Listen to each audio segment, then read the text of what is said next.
Quando nós falamos em direito, quase sempre uma palavra vem à nossa cabeça: Constituição.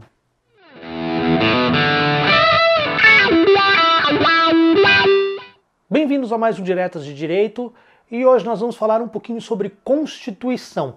Vamos falar um pouquinho sobre a nossa Constituição, mas antes de falar muito sobre a nossa Constituição, nós vamos falar sobre o que é uma Constituição, como surgiram as Constituições e para que servem as Constituições. Eu já deveria ter feito um vídeo sobre Constituição há mais tempo, era para ter feito no começo, eu acabei adiando, não sei por que razão, mas o fato é que volta e meia, como por exemplo foi o caso do vídeo sobre intervenção militar constitucional ou sobre a dignidade da pessoa humana, eu acabo recaindo sempre em temas constitucionais. Então esse vai ser o primeiro vídeo que eu vou falar sobre a Constituição, especificamente sobre Constituição, e com certeza vão ser uma série de vídeos só sobre assuntos de constitucional. Esse vídeo de hoje vai ser um vídeo mais introdutório, vai ser um vídeo mais de apresentação sobre o que é uma Constituição. Para começar, a gente poderia voltar lá no comecinho, né? Começar pelo princípio, né? E no princípio acaba sendo meio que chovendo molhado, mas a gente tem que falar sobre o quê?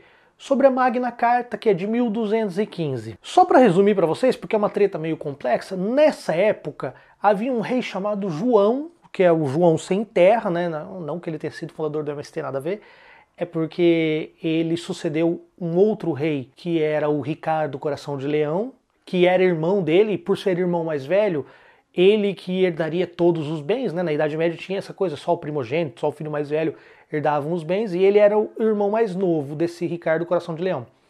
Esse Ricardo Coração de Leão, ele morreu e não deixou filhos, e esse João acabou herdando o trono. Há outras versões que dizem que ele ganhou esse apelido de João Sem Terra porque nessas tretas que ele tinha com o próprio irmão, enquanto o irmão era rei, o irmão tinha tirado todas as propriedades que ele poderia ter tido. A gente não sabe certinho, mas o fato é que quando o Ricardo bateu as botas, o João, né, o nosso Joãozinho, ele assumiu o poder e fez uma série de cagadas, assim, dignas de um político brasileiro. Aí os barões, que era o povo que tinha, sabe, a bufunfa mesmo, que tinha o dinheiro, que era quem bancava, inclusive, as excursões militares e o luxo do João, e eles cansaram dessa situação e resolveram redigir uma carta com 63 artigos. Basicamente, elas limitavam o poder do rei, e eles instituíam diversos direitos, tanto para os barões quanto para os seus vassalos, assim. E essa imposição dessa carta, conhecida como Carta Magna, é na verdade o primeiro capítulo de uma longa história, de uma longa jornada, que é o direito constitucional. A ideia da Constituição surge ali. O que é uma Constituição?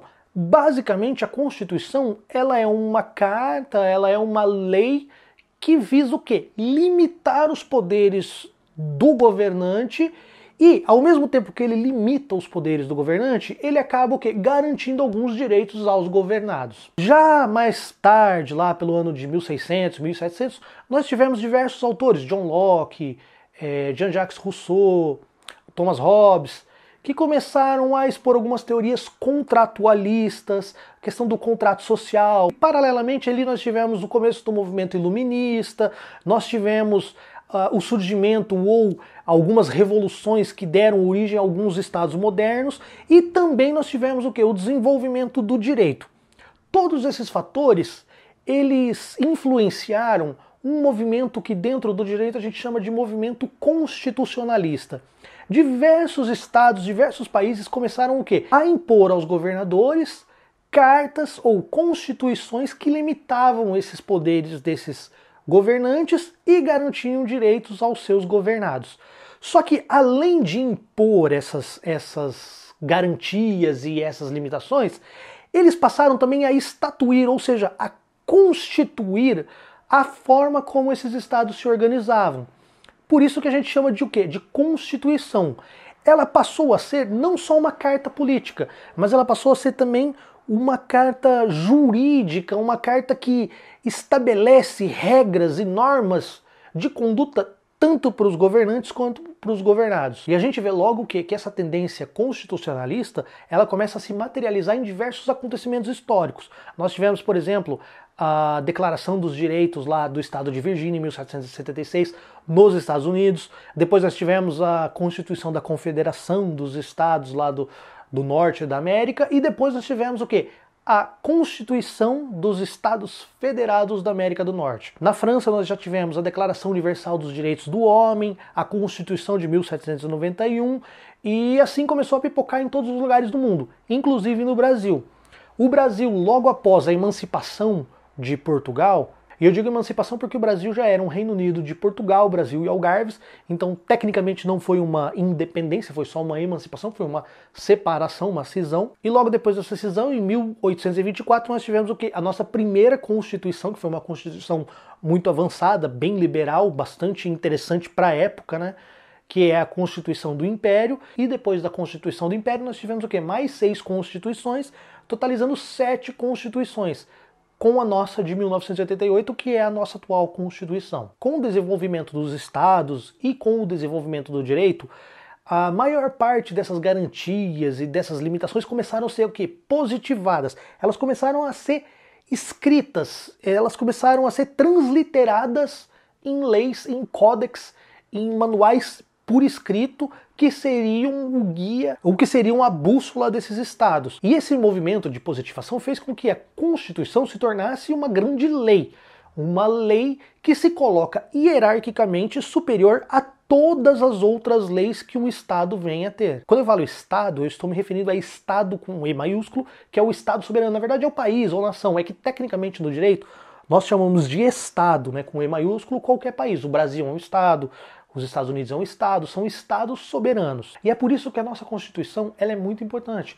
É ela que garante os nossos direitos mais fundamentais, ela limita os poderes dos governantes e ela também regula como esses poderes vão ser exercidos, como o Estado se organiza, se vai ser uma monarquia, se vai ser uma república, se vai ser federal. Tudo isso está previsto o quê? Na nossa Constituição. Mas como eu disse antes, que várias constituições começaram a pipocar e começaram a surgir em vários países, hoje, a maioria dos países soberanos tem as suas constituições e elas são muito diferentes entre si, não só no conteúdo, quanto também nas suas formas. Inclusive as próprias constituições que nós já tivemos no Brasil, elas diferem em formas e em conteúdo. E para compreender melhor o como são feitas as constituições, inclusive no caso da gente ter uma nova constituição, que é uma coisa que pode acontecer a qualquer momento, ainda mais nesse caos que nós estamos vivendo hoje, a ciência do direito, ela possui mecanismos para estudar e classificar e compreender melhor essas constituições. E essas classificações, nós podemos começar ela inclusive quanto à forma dela. Existem constituições, por exemplo, que são escritas, como é o caso da nossa, e nós temos constituições que são o quê? Não escritas. Sim, existem constituições que não são escritas.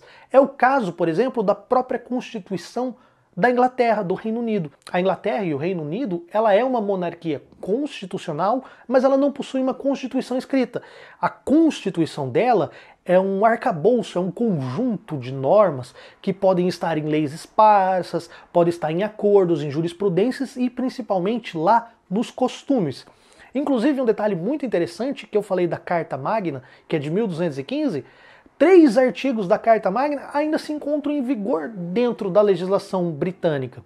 E assim como também não é escrita, a Constituição da Inglaterra ela é uma Constituição que a gente chama de Constituição histórica. O seu conteúdo normativo, as suas diretrizes, elas foram construídas o quê? Ao longo de um período histórico e foram se acumulando. É diferente, por exemplo, da Constituição do Brasil, que é o quê? Que é uma Constituição, além de escrita, ela não é histórica, ela é dogmática.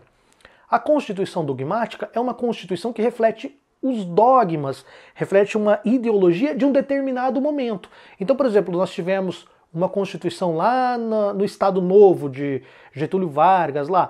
Ela refletia o quê? Um conjunto de regras daquela época. Nós tivemos uma Constituição do Império que refletia o quê? Um conjunto de regras e ideologias que queriam ser aplicadas ou iriam ser aplicadas naquela época. E a nossa Constituição de 88 é a mesma coisa. Ela reflete o quê? Um período histórico, principalmente posterior a uma ditadura militar. É por isso que a nossa Constituição ela possui inúmeros direitos e garantias. E exatamente por isso, né, e por ser escrita, ela despejou muita tinta no papel.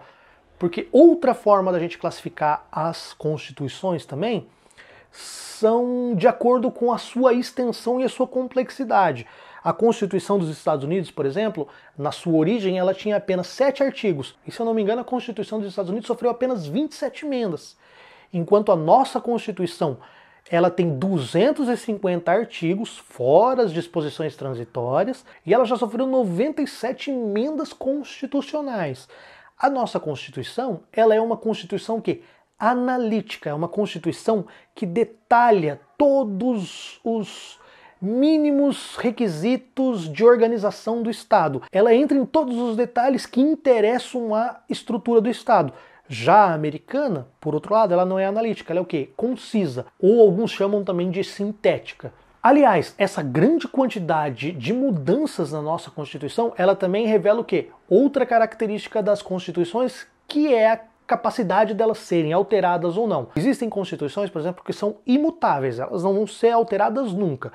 E também existem as constituições que são rígidas, as semi-rígidas e as flexíveis. As rígidas são as constituições que definem um quórum, um processo legislativo um pouco mais complicado para você alterar. Você não chega lá com uma maioria comum, deu 51%, muda a Constituição. Não, ela exige uma série de outros detalhes. A nossa, por exemplo, ela exige um quórum qualificado de 3/5 das duas casas e você precisa votar ela em 2 turnos e tal, é uma série de detalhes.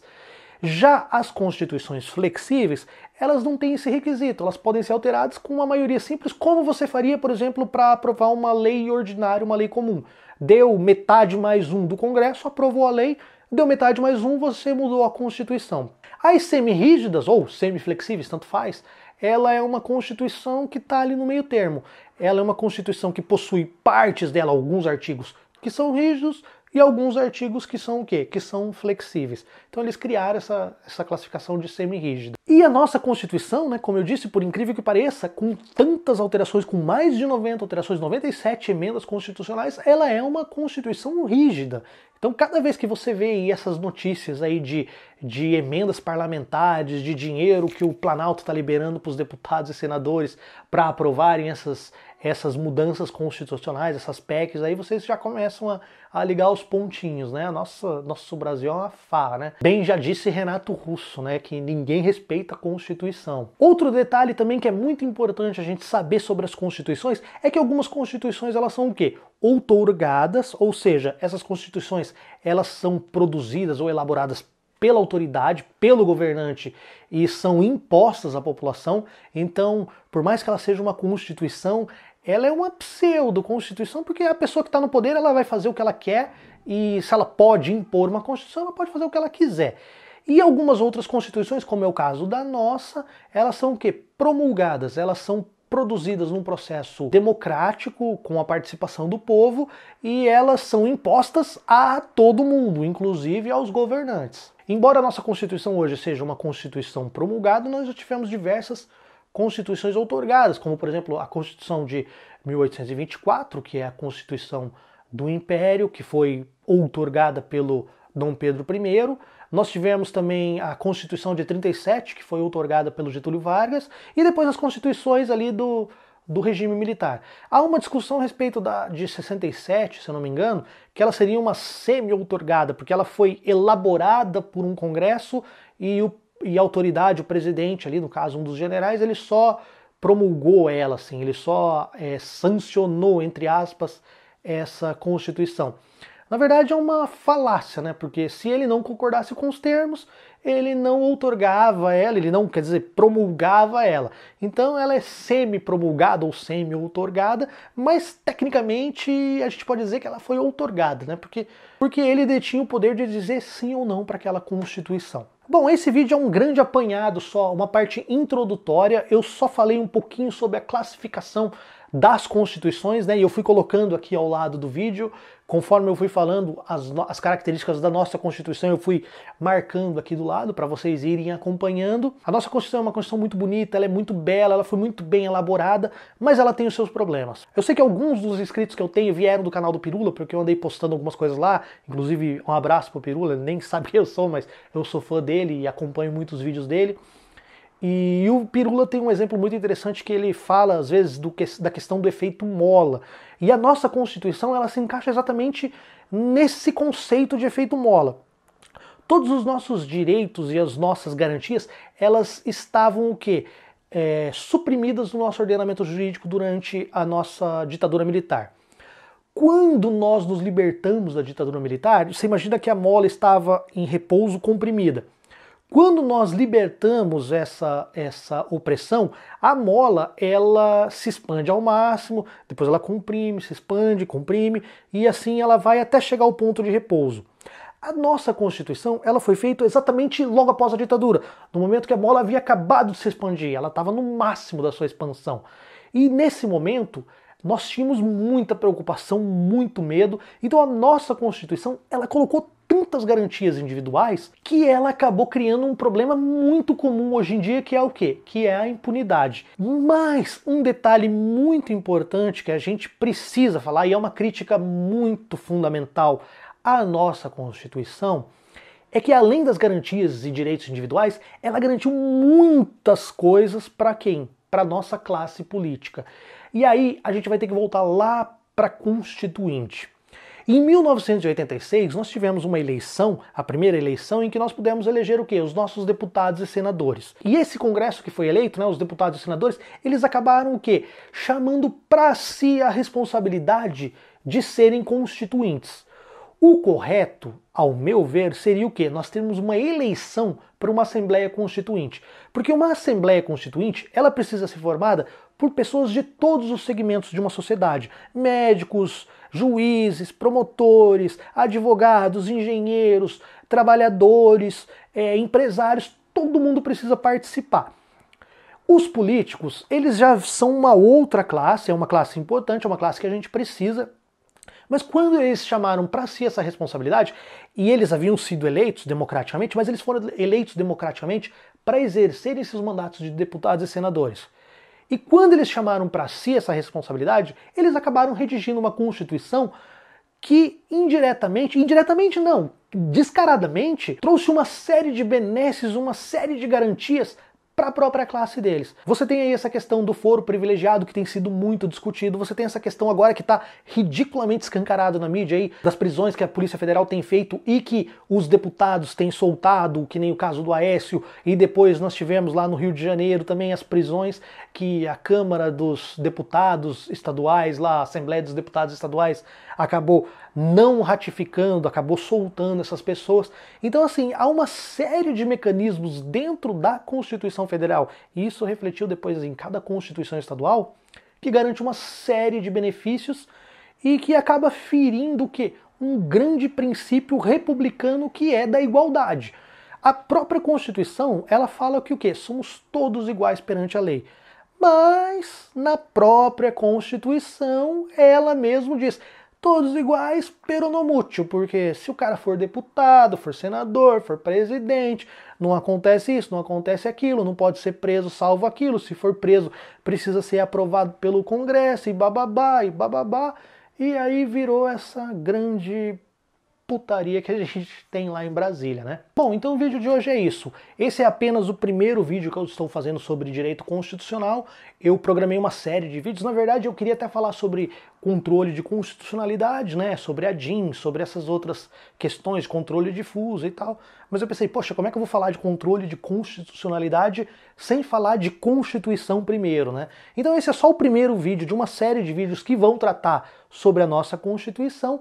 Ele é um vídeo bem raso, bem superficial. Eu não entrei em todas as características da nossa Constituição. Talvez eu vá falando isso ao longo dos outros vídeos.